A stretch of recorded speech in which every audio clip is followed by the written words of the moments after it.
तो एक फंक्शन दिया हुआ है जिसकी एक पॉइंट पर हमारे पास लिमिट गिवन है।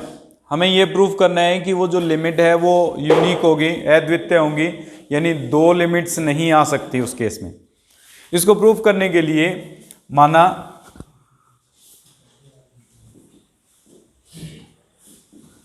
कोई फलन f(x) की x बराबर a पर सीमाएं l तथा l डैश हैं।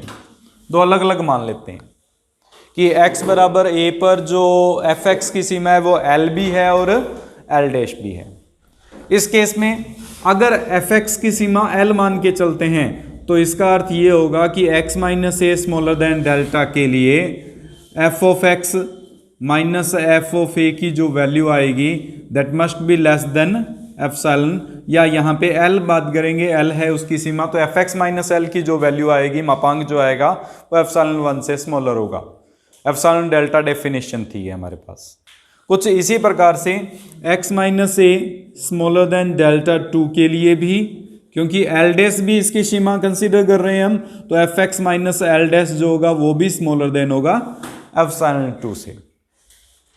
अब अगर हम ये मान के चलें कि L और L डैश दोनों समान नहीं है, इसका मतलब हमारे पास दोनों अलग अलग सीमाएं मान के चल रहे हैं हम, दोनों डिफरेंट हैं। अगर डिफरेंट हैं तो L माइनस L डैश का जो मापांक होगा कोई ना कोई फिक्स वैल्यू आएगी। हम लेट करके चल लेते हैं कि L माइनस L डैश जो है वो एप्सिलॉन से ग्रेटर है। कोई भी एक एप्सिलॉन कंसिडर कर लिया हमने कि उससे बड़ी वैल्यू जो आएगी वो एप्सिलॉन आएगी। एप्सिलॉन जो भी है वो बहुत ज़्यादा स्मॉल क्वांटिटी है और L माइनस L डैश दोनों डिफरेंट हैं। इसका मतलब दोनों की जो अंतर होगा वो उसका मापांक का मतलब ना तो ऋणात्मक साइन नहीं लेके चलना, हमें सिर्फ उसकी न्यूमेरिकल वैल्यू देखनी है। न्यूमेरिकल वैल्यू एप्सिलॉन से ग्रेटर है, ये हम लेट करके चल रहे हैं, मान के चल रहे हैं, ये हमारे पास कंडीशन है। अब हम इसके लिए L माइनस L डैश की वैल्यू चेक करेंगे। L माइनस L डैश को क्या हम ये लिख सकते हैं, L minus f(x) plus f(x) minus L dash, f(x) जोड़ दिया और f(x) घटा दिया इसमें से। इसमें हम ये लिख सकते हैं f(x) minus L dash minus common लेके f(x) माइनस L का मापांक। हमने एक मापांक की प्रॉपर्टी पढ़ी हुई है, ये 4 प्रॉपर्टीज हैं हमारे पास मापांक की जो बार बार इसमें उपयोग में ली जाएंगी, जिसमें सबसे पहली प्रॉपर्टी हमारे पास कि Z1 प्लस Z2 का जब भी मापांक निकालेंगे वो हमेशा स्मॉलर देन होगा मापांक Z1 प्लस मापांक Z2 से। इसी प्रकार अगर मापांक Z1 माइनस मापांक Z2 निकालेंगे तो वो भी मापांक Z1 प्लस मापांक Z2 से स्मॉलर आएगा। और अगर हम मापांक Z1 प्लस मापांक Z2 का निकालेंगे तो वो ग्रेटर देन होगा हमारे पास मापांक Z1 माइनस मापांक Z2 से, और Z1 माइनस Z2 का मापांक भी ग्रेटर देन होगा Z1 माइनस मापांक Z2 से। ये 4 कंडीशंस हैं जो बार बार हम इसमें उपयोग में लेंगे। गुणा के नियम में अगर कहीं लागू होता होगा तो गुणा में ये नियम लागू होता है कि Z1 और Z2 का मापांक हमेशा इक्वल होता है मापांक Z1 और मापांक Z2 के, और भाग में भी ये नियम बटे में आ जाता है। सिर्फ जोड़ और घटाव के लिए ये मापांक जब अलग अलग किए जाते हैं तो ये 4 कंडीशंस अप्लाई होती हैं। इन चारों में से कोई ना कोई एक कंडीशन इसमें बार बार हम उपयोग में लेते रहेंगे। तो अभी L माइनस L डैश को लिया था हमने, f(x) जोड़ दिया, f(x) घटा दिया इसमें से। L माइनस जो f(x) है उसको बाद में लिख लिया माइनस कॉमन लेने के बाद। ये पूरा Z1 बन गया और ये पूरा क्या बन गया हमारे पास, Z2। अगर इस फर्स्ट कंडीशन का उपयोग किया, सेकंड कंडीशन का उपयोग किया जाए, Z1 minus Z2 smaller than होता है ये किससे, मापांक f(x) minus L dash plus मापांक f(x) माइनस L से। f(x) माइनस L डैश यहाँ स्मॉलर था हमारे पास f(x) माइनस L डैश किससे, एप्सिलॉन 2 से, और f(x) minus L dash smaller था हमारे पास एप्सिलॉन 1 से। इन दोनों का जोड़ जो है L माइनस L डैश का मापांक, ये स्मॉलर देन ले लेते हैं हम किससे है, लेकिन यहाँ तो कह रहे थे कि L minus L dash greater than epsilon से, यहाँ कह रहे हैं कि L माइनस एल डैश जो है वो स्मॉलर देन एप्सिलॉन से, दोनों एक दूसरे का कंट्राडिक्शन रिप्रेजेंट कर रहा है। ये कंट्राडिक्शन तभी आएगा जब हमने L और L डैश दो अलग अलग सीमाएं मान के चल रहे हैं। इसका अर्थ ये होगा कि L और L डैश दोनों समान होंगे। अगर समान होंगे तो L माइनस एल डैश का मान 0 के बराबर आ जाएगा, जो एप्सिलॉन से हमेशा क्या कंडीशन बन जाएगी, स्मॉलर बन जाएगी। जो L minus L dash is greater than epsilon का विरोधाभास है,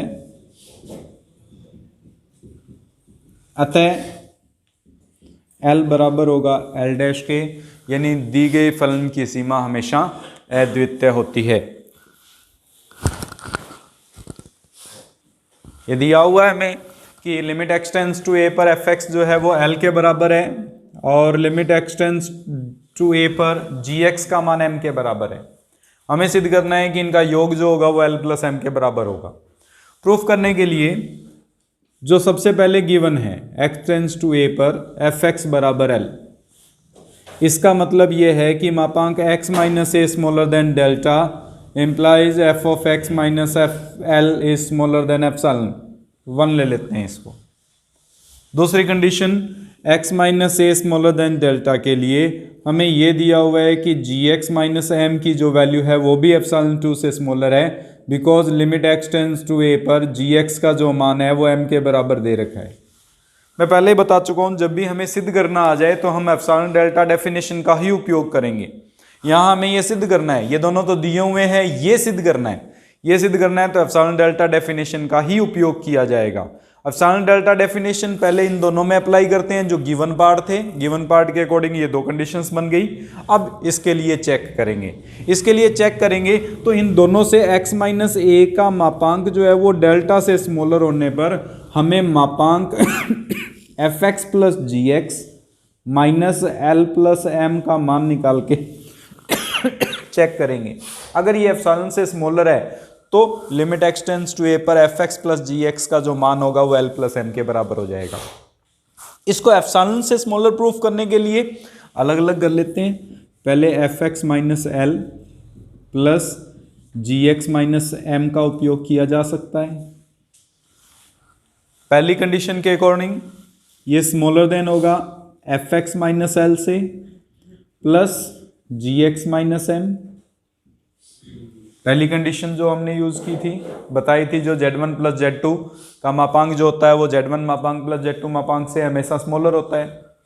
ये जो है वो एप्सिलॉन 1 से स्मॉलर है और ये जो है वो एप्सिलॉन 2 से स्मॉलर है। एप्सिलॉन 1 और एप्सिलॉन 2 को कुछ इस प्रकार से कंसीडर करते हैं कि वो दोनों का योग एप्सिलॉन से हमेशा स्मॉलर देन रहे। अब हमारे पास ये कंडीशन बन रही है कि x माइनस ए का मापांक स्मॉलर देन डेल्टा के लिए f x minus plus g x minus l plus m का मापांक एप्सिलॉन से स्मॉलर है, अर्थात limit x tends to a पर f x plus g x की वैल्यू जो है वो हमारे पास एल प्लस एम के इक्वल होगी, जो हमें प्रूफ करना था।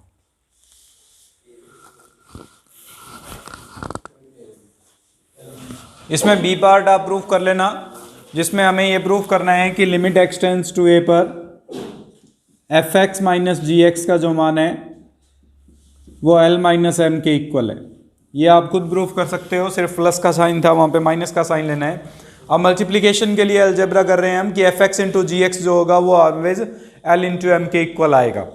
इसको प्रूफ करने के लिए वही दो कंडीशंस, x माइनस ए डेल्टा से स्मॉलर होने पर एफ एक्स माइनस एल का मान एप्सिलॉन 1 से और f g x minus m का मान एप्सिलॉन 2 से स्मॉलर है, हमें दिया हुआ है। x minus a smaller than delta के लिए हम f x into g x minus l into m की वैल्यू निकालेंगे। अगर ये स्मॉलर देन आता है हमारे पास एप्सिलॉन से, तो हम कहेंगे कि limit x tends to a पर f x into g x की जो लिमिट आएगी वो हमारे पास एल इंटू एम के इक्वल होगी। इसको प्रूफ करने के लिए इसमें L इंटू एफ एक्स जोड़ देते हैं जी एक्स, और L इंटू जी एक्स ही इसमें से घटा देंगे, माइनस एल एम। इन दोनों में से जी एक्स कॉमन पार्ट बचेगा हमारे पास एफ एक्स माइनस एल, इन दोनों में से एल कॉमन लेंगे, जी एक्स माइनस एम बचेगा। मापांक के नियम के अनुसार इन दोनों को अगर अलग अलग करते हैं तो स्मॉलर देन होगा g x into f x minus l से, प्लस मापांक l into g x minus m. गुणा के अंदर अलग अलग किया जा सकता है, गुणा का नियम लागू हो सकता है, इसलिए इसको एफ एक्स माइनस एल लिखा जा सकता है और प्लस मापांक एल इंटू मापांक of g x minus m लिखा जा सकता है। और सॉल्व करें इसको तो ये कंडीशन बन जाएगी हमारे पास कि F x into g x minus L M जो है वो स्मॉलर देन होगा। इसमें जी एक्स में से एम घटा देते हैं और एम जोड़ देते हैं। फिर से हमारे पास कंडीशन, ये एप्सिलॉन 1 से स्मॉलर था, ये कंडीशन थी एप्सिलॉन 1 से स्मॉलर, प्लस मापांक एल बन रहा है हमारे पास, और ये जो है वो एप्सिलॉन 2 से स्मॉलर है। जी एक्स माइनस एम का जो मापांक है वो एप्सिलॉन 2 से स्मॉलर है, ये हमें दिया हुआ है, तो उसकी जगह एप्सिलॉन 2 लिख सकते हैं हम। ये स्मॉलर देन होगा हमारे पास f x into g x minus l into m smaller than. इसको भी अगर अलग अलग करें तो g x minus m plus मापांक एम इंटू एप्सिलॉन 1 प्लस मापांक एल एप्सिलॉन 2, जो स्मॉलर देन कंडीशंस में आ जाएगा जी एक्स माइनस एम का मापांक इंटू एप्सिलॉन 1 मापांक एम इंटू एप्सिलॉन 1 मापांक एल इंटू एप्सिलॉन 2 से। जी एक्स माइनस एम का जो मापांक है वो फिर से एप्सिलॉन 2 से स्मॉलर होने के कारण ये बन गया एप्सिलॉन 1 एप्सिलॉन 2 मापांक एम एप्सिलॉन 1 और मापांक एल एप्सिलॉन 2। हम ये लेट करके चलेंगे कि ये एप्सिलॉन से स्मॉलर है। अगर ये एप्सिलॉन से स्मॉलर है तो लिमिट एक्सटेंड्स टू ए पर f x into g x की जो वैल्यू है वो एल एम के इक्वल है। लास्ट में एक्स की जब भी इक्वेशन ना बचे उसको हम स्मॉलर देन एप्सिलॉन लिखेंगे और वो स्मॉलर देन एप्सिलॉन आने पर हमारे पास कंडीशन को सेटिस्फाई करेगा।